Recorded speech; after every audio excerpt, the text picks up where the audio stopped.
Camaradas, amigas, amigos, companheiras, companheiros, bem-vindos ao terceiro vídeo dessa saga audaciosa, dessa saga complexa, que é entender o que é o fascismo teórico e o fascismo prático, como ele foi colocado dentro das situações objetivas e específicas nas quais ele se desenvolveu durante a história, né? Bom, e hoje a gente está aqui para falar sobre a luta de classes e o fascismo. Mais especificadamente, a gente está aqui para discutir um pouco sobre a questão de como as camadas da sociedade, como as classes presentes nesse contexto dessa sociedade específica que a gente está falando, que seria a Itália e, em certos casos, a Alemanha nacional-socialista, como que isso se relacionou com o desenvolvimento do fenômeno fascista.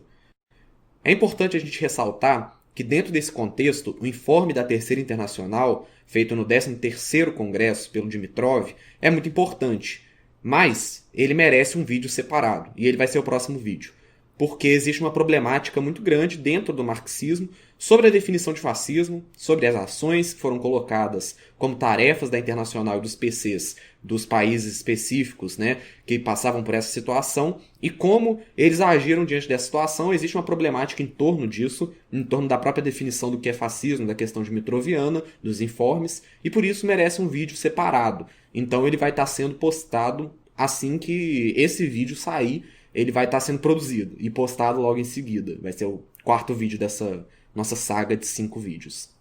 Bom, para começar, eu queria fazer uma citação no livro Como Esmagar o Fascismo, de Leon Trotsky, que, como o anterior, do episódio anterior, né, dessa série, também está em Kindle, então não vai ter como citar a página específica, mas é na posição 133, ok? Mais ou menos ali no meio do livro. Ele diz o seguinte, abre aspas, o crescimento, ele está falando, só antes de abrir aspas, ele está falando sobre o crescimento do nacionalsocialismo nesse caso, tá? Então, abre aspas. O crescimento gigantesco do nacionalsocialismo é a expressão de dois fatos: da crise social profunda que lança as massas pequeno-burguesas para fora de seu equilíbrio e da ausência de um partido revolucionário que já possa se apresentar hoje aos olhos das massas populares como aquele que deverá ser seu guia revolucionário. Bom, como a gente já discutiu aqui, o fascismo ele nasce dentro de um contexto de uma crise de autoridade muito específica dessas duas nações, da Alemanha e da Itália. Isso porque essas nações entram em conflito com o liberalismo consolidado que não servia às próprias situações e às próprias necessidades objetivas e materiais desses contextos, desses países que estavam em seu estado de formação nacional mais recente, né, que não podiam ser comparados ao liberalismo anglo-saxão e o neoliberalismo francês e inglês, etc, etc, né? E quando a gente fala em formação de Estado nacional, a gente também fala de formação de burguesia nacional. E isso é muito importante. Lembrar sempre que a burguesia nacional se forma tardiamente e entra no cenário de divisão internacional do trabalho também tardiamente na Alemanha e na Itália. A tal crise de autoridade desses países teve diversas causas, mas é importante a gente destacar que a própria formação basilar dessa sociedade, desse Estado burguês nacional, mediado pela Revolução Passiva ou pela Via Prussiana, como diria Lenin, né, já foram estratos que causaram por si só parte dessa crise. As camadas médias da sociedade, elas tendiam à proletarização, ao empobrecimento, inclusive à lumpenproletarização, e, portanto, elas também se radicalizaram e foram agentes principais na introdução do germe do fascismo na sociedade civil desses países. No entanto, elas se radicalizaram de maneira completamente diferente do proletariado, obviamente. O proletariado tendia ao internacionalismo proletário. O proletariado estava de pé com o legado da Revolução Russa, com o legado do leninismo e as conquistas que Stalin havia conquistado nesses últimos anos, pelos quais havia passado a União Soviética e a sua industrialização. Portanto, o proletariado se inclinava para a revolução radical, que rompia com a base do Estado burguês e introduzia as bases do poder popular em direção ao socialismo, à construção do socialismo e, por fim, com o objetivo estratégico de chegarem ao comunismo. Já as camadas médias tendiam a um chauvinismo nacional, ao conceito de nação, que também era estranho, inclusive, à burguesia nacional desses países. As camadas médias tendiam sozinhas a esse chauvinismo nacional. Quando eu digo sozinhas, não quero dizer que, na verdade, que não existem quadros ou traços de chauvinismo em outras camadas, mas como classe, interesses objetivos de classe, as camadas médias tendiam ao chauvinismo de maneira solitária. dentro desse cenário, já já explico o porquê. Mas a questão é que elas temiam muito, mais do que agraciavam, uma revolução radical socialista que era encabeçada pelo proletariado. Ao mesmo tempo, essas camadas médias lutaram lado a lado com o proletariado na Primeira Guerra Mundial, e elas não obtiveram nenhuma qualidade de vida, nenhuma melhoria de vida quando retornaram aos seus países. Ao contrário, as camadas médias italianas elas foram submetidas a uma crise financeira gigantesca, a um cenário onde a luta de classes era mais forte do que antes e ainda estavam submetidas às autarquias e aos monopólios controlados pela burguesia nacional. É importante a gente lembrar disso, porque as revoluções passivas pela via prussiana, que foram submetidas países, né, que foram submetidas nações como a Itália e a Alemanha, elas introduziram dentro do cenário de desenvolvimento do capitalismo da burguesia nacional o monopolismo estatal e o estatismo como forma de agariar maiores taxas de mais valor para essa burguesia. Então as camadas médias voltaram para casa sem terem nenhuma opção de enfrentamento a essa crise financeira dentro do cenário capitalista. Portanto, esse nacional-desenvolvimentismo ele não atraía as classes médias, as camadas médias, né? Essas camadas médias, por isso, quando elas voltam, elas tendem à proletarização, à lupa em proletarização e, portanto, à radicalidade. As massas alemãs, então, eu nem preciso falar. O Tratado de Versalhes foi um tratado desumano colocado sobre as classes trabalhadoras, sobre as camadas médias da população, que destruiu completamente a economia do país e destruiu completamente qualquer possibilidade de recuperação nacional das forças produtivas que foram destruídas na guerra. Né? A Itália também passou por esse fomento de mudar de ação, né, de mudar da neutralidade para a ação da Primeira Guerra Mundial e, portanto, participar ativamente do conflito, sendo prometida a ela novos territórios, que ela não agariou assim que foi terminada a Primeira Guerra. E aí fica a pergunta, né? Qual outro setor da sociedade tem medo, mais do que nunca, de uma revolução comunista? Proletária. Qual outro setor da sociedade que se encontrava numa crise de autoridade e que faria de tudo para dissolver a sociedade civil na passividade amorfa para continuar a sua agenda de exploração e roubo do mais-valor do trabalho alheio? Qual outro setor não contava mais com o consenso, com a passividade, para continuar obscurecendo e negando a luta de classes? Muito que bem, a burguesia nacional. Mas não é dela que vem o fascismo. O fascismo vem das camadas médias, ele advém das camadas médias. O contexto que a gente está é o seguinte: dois países que possuem crises econômicas gigantes, um quadro nacional desenvolvimentista monopolista nas mãos de poucos colaboradores da burguesia nacional e um recente passado de destruição das forças produtivas internas do país por causa da Primeira Guerra Mundial. Isso gera uma crise de autoridade e as camadas médias, que já perdem essas forças produtivas e não têm acesso à produção que já é monopolizada, são tendidas a entrarem em radicalidade. Mas não a radicalidade proletária, obviamente. Uma radicalidade diferente, uma radicalidade que teme a revolução proletária. Uma radicalidade chauvinista, uma radicalidade nacional. E, portanto, recapitulando, a alta burguesia precisa e precisava de uma movimentação urgente para impedir o avanço do socialismo marxista.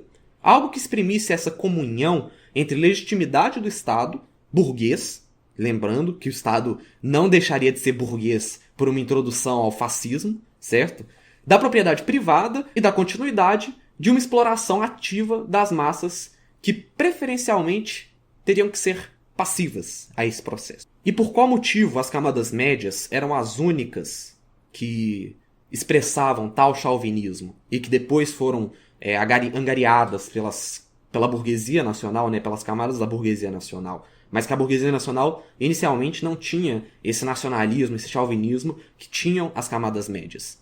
Existe um motivo material objetivo para isso, e ele é o seguinte: o proletariado construía a possibilidade de uma revolução proletária internacionalista, socialista, marxista, certo? Então eles eram internacionalistas por si só. Óbvio que existem estratos dentro do proletariado e existem pensamentos reacionários dentro de quadros específicos, situações específicas, que caem no chauvinismo, no nacionalismo extremo. Beleza, isso é padrão, isso acontece. Estou falando aqui de interesses objetivos de classe. Estou tratando de camadas como classes com interesses objetivos e subjetivos concretos. Então, o interesse concreto, objetivo do proletariado é o internacionalismo, é a revolução socialista, é a socialização dos meios de produção em direção ao socialismo, ao comunismo e à liberdade viva.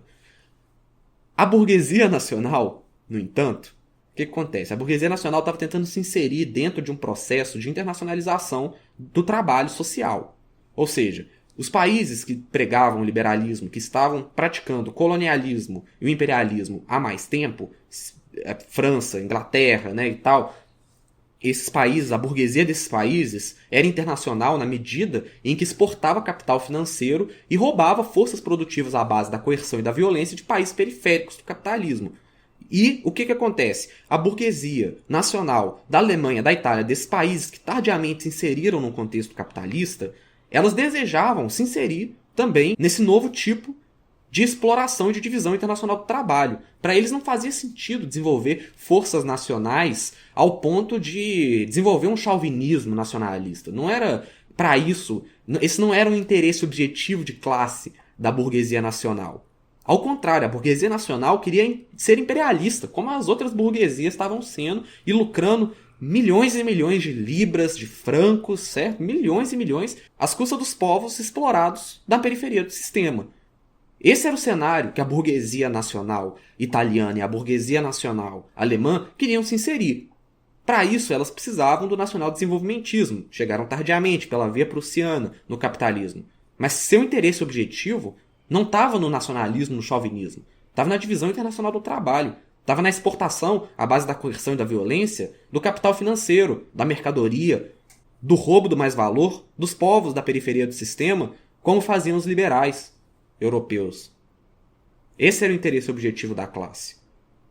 E por isso eles não tendiam ao nacionalismo. E olha que interessante. O chauvinismo das camadas médias dessas sociedades, eles se propunham um discurso antiburguês e ao mesmo tempo anticomunista.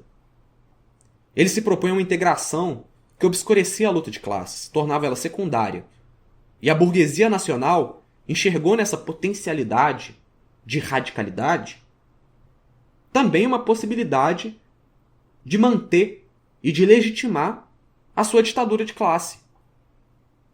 Conseguiu enxergar nessa radicalidade a possibilidade de evitar uma revolução proletária e, mais do que isso, evitar não só a crise de autoridade que ela passava, mas de ampliar essa forma de exploração nos moldes imperialistas e ultrapassando os moldes imperialistas nos moldes de anexação pura de territórios. E no caso da Alemanha nacional-socialista, a gente está falando de ocupação e uso de trabalho escravo. Ou seja, uma forma de acumulação primitiva. Uma forma não capitalista de produção e de organização e divisão do trabalho que gera taxas gigantescas de lucros para essa burguesia nacional. É por isso que ela se une às camadas médias chauvinistas e assume esse discurso. E no momento que ela assume esse discurso, as classes médias, das quais sai esse extrato do fascismo, mas esse extrato não fica só lá, ele desabrocha em todas as classes. Mas no momento em que ela se alia com esses movimentos, que a burguesia nacional se alia com esses movimentos, é o momento em que eles começam a angariar forças materiais para concretizar um plano acionário. Um plano concreto e objetivo.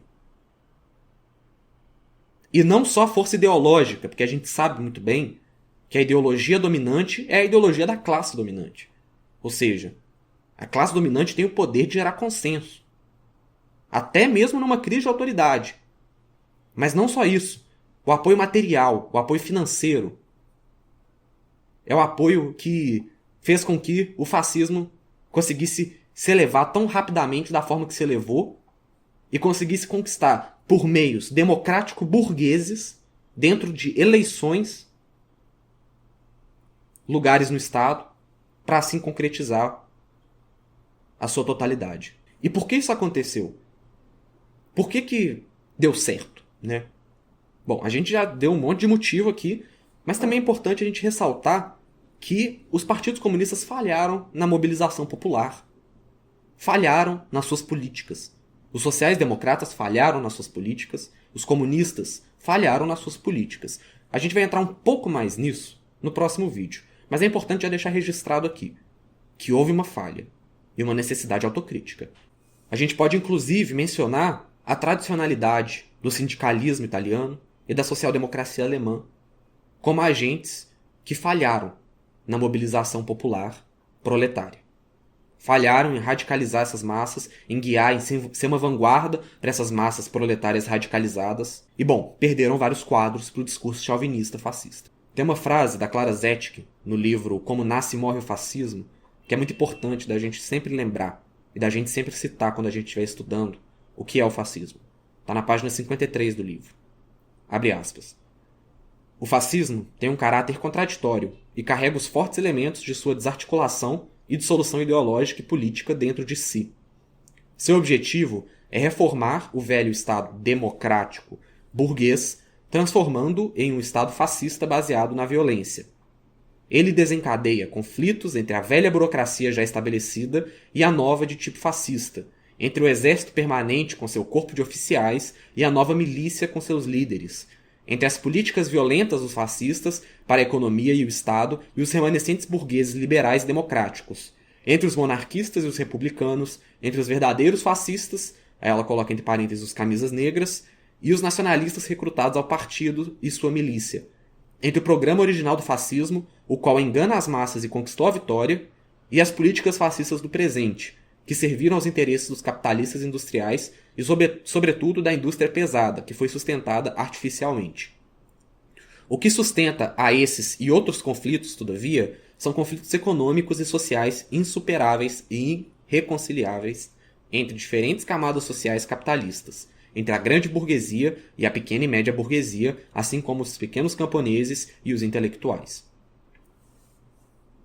Essa frase, ela é muito importante, ela carrega em si muito sentido.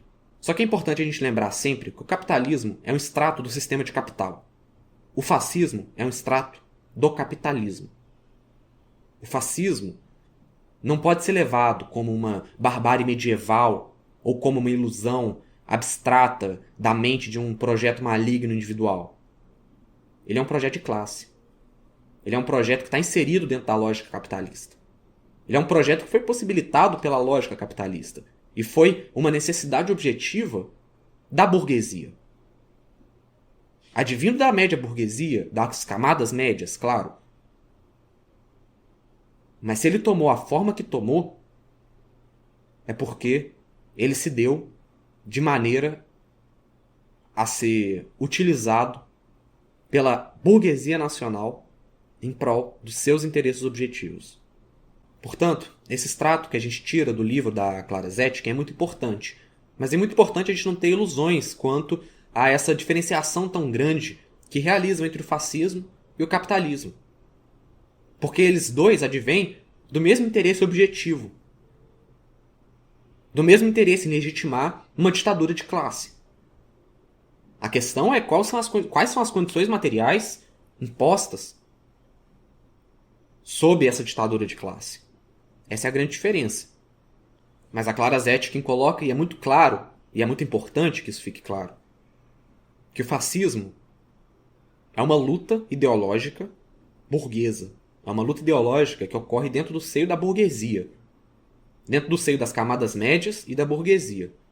Afinal de contas, o discurso anticapitalista de Hitler, de Mussolini, são discursos, na verdade, para legitimar uma reformulação, uma reorganização desse Estado burguês. Eles não se pretendem, hora nenhuma, a superar o Estado burguês, a superar a propriedade privada, a superar o capitalismo, apesar do discurso. Teoricamente e objetivamente, eles se pretendem a reorganizar a ditadura da burguesia sobre os povos explorados, sobre o proletariado, sobre as trabalhadoras, sobre os trabalhadores, sobre os camponeses e sobre a pequena burguesia que tende à proletarização. E uma vez que o fascismo não se pretende a superar o capital e a sua lógica expansionista, não se pretende a superar a propriedade privada, muito menos o Estado, inclusive ampliando o Estado com o corporativismo alemão e as autarquias nazistas, as autarquias alemãs, né?